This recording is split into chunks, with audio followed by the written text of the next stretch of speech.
Hello everyone and welcome back to another episode of Conservancy Connections. My name is Kelly and I am the coastal educator from the Bald Head Island Conservancy. If you guys don't know what the Bald Head Island Conservancy is, we are a small environmental nonprofit located on Bald Head Island, North Carolina. We are known for our sea turtle conservation, but we do so much more there, including other science projects and education. During this crazy time right now, even though you can't come to us, we decided to come to you. So today we are going to be learning about another animal that I hold near and dear to my heart, and that is sharks. I will be hanging out in the comments section if you have any questions throughout this premiere. I love answering questions. This is one of my favorite things, so please ask away. I will do my very best to answer any of those questions. Also, if you guys want to help out our small nonprofit, you guys can leave a donation. There is going to be a link in the comments section if you guys want to click on that. If you do, I want to give you my genuine thanks to donating to our cause. And please write the word education in the comments section so we know where the money is coming from. So with that, let's learn about sharks. Sharks are a super cool animal that also have a pretty bad reputation. Sharks are extremely important in the ecosystem out in the ocean, but a lot of people really don't like them. So just like in the other videos, I'm going to start with a little bit of background information. So the very first thing that we talk about in all of our videos is if they are a vertebrate or not. These guys are vertebrates, but they're just a little bit different. So these guys do have a backbone like you and me, but it is not made out of the same material. So I'm going to go ahead and put this back here. Their bones are not made out of that hard structure like ours or those hard shells like our whelks. They are made out of a different material, and that is cartilage. So I want you guys to feel your nose, squish it around, maybe feel your ears. That is all made out of cartilage on your body. We also have thin layers of cartilage between our joints to cushion our bones as they move, but these guys are completely made out of cartilage. This does not mean that they are soft and squishy, but it just means that they are able to compress a little bit more. So their bones are made out of cartilage. I'm going to put that up here. So even though these guys are vertebrates, they are not like other vertebrates that you might think of. So they do have a separate class than other mammals like you and me, or reptiles like our turtles, or even from birds. So these guys are in the class chondrichthyes, which is a big word for meaning that they have cartilage bones and jaws. So I'm going to go ahead and put this back here. Chondrichthyes is a class that is made up of sharks and rays and skates and similar species to those. They all have cartilage as their bones, they all have jaws, and they all have a different way of staying in the water column. If you think about fish, like the typical fish, like a tuna or a swordfish, they have a really cool way of staying up and down in the water column, and that is a swim bladder. They have a almost like balloon-like structure in their bodies that help them move up and down in the water column. But sharks do not. They have really enlarged livers. So we have livers like sharks, but their livers are really big and they are made out of a couple different lobes. And their livers are really, really oily, and this allows them to control where they're moving in the water column. So to demonstrate how this works, I have a little bit of an experiment for you guys. So I have a glass of water right here. I have dyed the water just a little bit blue so it's a little bit easier to see. And then I have some vegetable oil. So our vegetable oil is a little bit different, but it works for this experiment to show how oil and water react together. So I'm gonna zoom in right here. So now you can see all of that oil sitting on top of the water right here. So that is how our sharks are able to stay in the water column, because that oil floats on top of the water. So sharks have a couple parts to them that make them a little bit different than you and me. So when you think of a shark, you typically think of one fin on their body, and that is the fin that is on top of their body. So it looks similar to this right here on top of them, and that is their dorsal fin.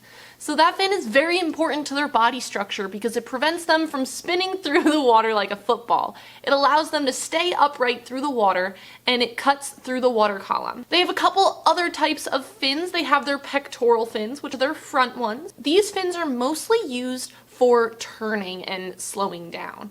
So these fins, they can tilt left and right so that they're able to turn whichever way they want to, along with turning their whole body. But what really makes them move pretty quickly is their caudal fin, or their tail. So that tail looks pretty interesting. It is really distinctive because it has a really large upper lobe and a pretty small bottom one. So this allows them to stay straight in the water column as well. So our sharks aren't going to be swimming through the water like this, or even down like this. So they have that dorsal fin, they have a caudal fin, they have some pectoral fins, sometimes they have a second dorsal fin. They also usually have anal fins, which are down next to their butts, so it allows them to get rid of that waste as well. But they have a couple other things that make them look pretty distinctive as well. If you ever think about a shark, any shark that you could ever think of, they all have pretty similar coloration. They're dark on top and white on their bellies. This is similar to a lot of different animals in the animal kingdom. A lot of different animals, especially in the water, have a dark upper part of their body and a light bottom part. And this is called counter shading. So if you think about the deep ocean and you're just sitting on top of the water and you're looking down into the ocean, what do you see? Usually just darkness. So if a shark is dark on top and you're looking down into the darkness, they're gonna blend into that water. That's really good for them to be able to hunt and to stay away from predators as well. But they're white on their bellies. So if I'm laying at the bottom of the ocean and I'm looking up, what am I gonna see? Everything's gonna look really bright and light from the sun shining down into the water. So that's why their bellies are white, so then they can blend into that light that's coming down from the surface. This isn't just sharks that have this coloration. There are tons of other fish out there. Even my turtles that I brought out the other day have counter shading. There's a lot of different animals that do this all over the animal kingdom. Sharks are thought to be these huge monstrous animals, but they typically aren't that big.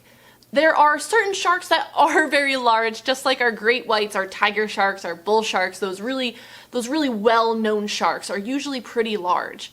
But the average size of a shark is only 3 feet. That means that their mouth is only going to be about this big. And sharks typically are not going to eat anything that they have to work really hard for.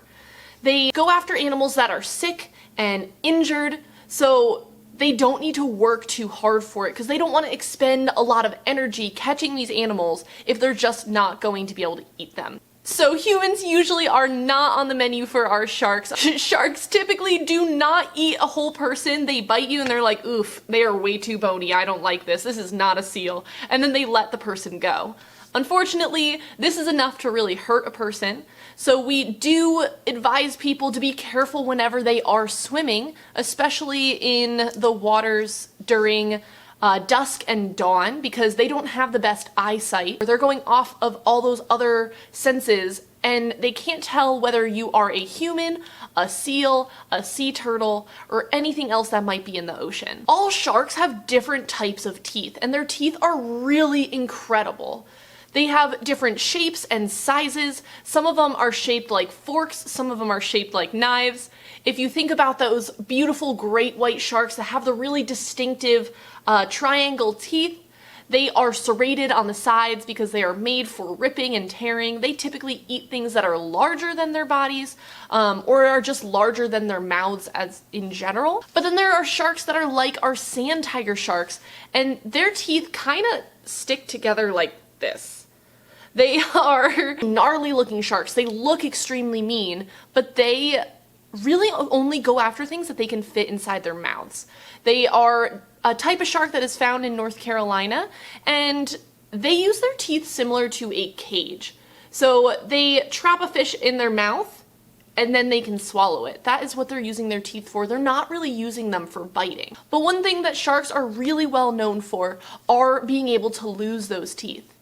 They are an apex predator, which means they are at the top of the food chain, So they need to be able to use those teeth. If they ever break a bunch of teeth, what are they gonna do? They're not gonna be able to eat. So they are always growing new teeth, and they grow out like a conveyor belt. So they will grow like this, and then they'll fall out. And then they'll have another set of teeth growing like this, and then they'll fall out. And they always have more teeth, so that is why you find so many sharks' teeth on the beach. Like I just said, sharks are apex predators. They are at the top of the food chain, which means they are very important creatures in the ocean. They help control the populations of all the other animals that are below them. They eat those sick fish, so they're not going to be passing on those sicknesses to other fish. They're going to be eating the injured ones, so maybe the genes aren't going to be passed down that aren't so good. But they are also making sure that all the animals have enough to eat. So if sharks went completely extinct, if they just disappeared from the earth, all the larger fish that they might eat, they're going to boom. They're going to have so many of them, which sounds really good, right? But what about all the things that those fish eat? What about the smaller fish? They're going to cease to exist. They are going to be completely out-eaten, and those large fish are going to run out of food to eat. But then the things that the small fish eat are going to boom. So we're going to have way too much algae in the water. It's going to be really foggy in there, and there is just not going to be a good balance of the ocean. So these sharks are extremely important, so we want to keep them the way they are. We want to keep them very safe. There are a lot of sharks in the ocean, but a lot of the species are struggling just a little bit. So you guys can help them a whole lot, and one very easy way is just by making sure that you are eating seafood that is sustainable. There is a wonderful app that I personally use on my phone from the Monterey Aquarium, and this app is called Seafood Watch. It's super easy to use. It knows your location. You just type in the type of fish that you're thinking about eating or buying, and it tells you whether it's a good option to eat, a bad option to eat, or maybe it'll even suggest something else you should try that is a little bit more sustainable. Since these sharks are relatively large, even if they are only 3 feet long, they can get stuck in fish nets because they are hunting those large schools of fish. And these sharks can get caught in those fish nets, and because they do have these gills, they usually have to be moving at all times. So they can easily drown if they get stuck in those nets, if they get stuck on long lines. So these sharks are very vulnerable to getting caught and getting hurt from bad fishing methods. So you guys can help our sharks and the whole ocean by just watching what you eat just a little bit. I know I love sharks. I find them extremely interesting, and I always want to see what is going on out there. I love being able to see where there's sharks in the ocean, maybe those large great whites, or maybe those bull sharks that can go into fresh water. And I just think they are extremely interesting just to see how much they move. Some of them just hang out in one spot their whole lives, but some of them move up and down the coast all the time. So there is another really cool app if you guys want to download it, if you want to see where there's some sharks. There's some really cool research being done by a company called OSearch, and they are tagging sharks and releasing them out into the ocean. And every time those sharks come to the surface of the ocean, they ping to a satellite and tell us where they are. So if you download the OSearch app, it's called Shark Tracker, it shows you where a bunch of sharks are. To be warned, there are a lot of sharks on there. I find it extremely interesting because they tend to move throughout the year. Just a couple weeks ago, there was a ton of them all around Bald Head Island, but right now they're kind of hanging up farther up north in North Carolina. They like to hang out farther offshore. They don't really like to come into the really shallow waters, so this also shows that as well. And that is all that I have for today. I just wanted to give you guys a little bit of an overview about sharks. If you have any specific questions, leave a comment down below. I would love to answer any of the questions that you have. Questions are one of my favorite things to answer. I will answer them to the best of my ability. If you guys do want to help out our small nonprofit, we are going to have a donation link down below as well. So anything you give is more than appreciated. And if you do give us a donation, I thank you very, very much. Please put education in the comment box so we know where that money is coming from. But I want to thank you guys so much for coming out to another Conservancy Connections. If you have any suggestions of a topic that you might want to see, just let me know. I would love to do more of these. And I hope that you guys have a wonderful and safe day. Bye.